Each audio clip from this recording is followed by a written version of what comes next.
ជាមួយនឹងវាគ្មិនកិត្តិយសដំបងគេបងអស់គឺលោកបណ្ឌិតគៀបូរ៉ាជាប្រធានក្រុមប្រឹក្សាពិបាករបស់ក្រុមហ៊ុន YI Trading ចឹងយើងត្រូវតែរៀនខ្លួនឯងហ្នឹងឲ្យបានច្បាស់តាំងពីការវិភាគតាំងពីអីទាំងអស់ដើម្បីធ្វើយ៉ាងណានៅពេលដែលយើងចាប់ផ្ដើមចូលទីផ្សារម្ដងគឺយើងមានមូលដ្ឋានគ្រឹះច្បាស់លាស់នៅក្នុងការដែលយើងចូលទីផ្សារ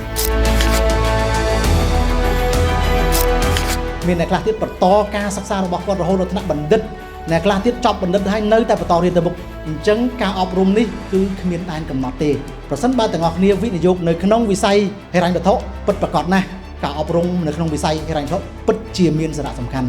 នៅក្នុងថ្ងៃនេះបងទាំងអស់គ្នានិងលោកលោកស្រីមិនមែនត្រឹមតែជាអ្នកដែល trader ធម្មតាទេគឺបងជាអ្នកដែល operator មួយនៅក្នុងចំណោម operator លើសកលលោកដែលកំពុងតែជួញដូរនៅទំហំទឹកប្រាក់រហូតដល់ 9.5 លានដុល្លារទិន្នន័យនេះគឺ capture ទាំង international តែម្ដងអញ្ចឹងគាត់មានភាពជឿជាក់គាត់ខ្លាចថា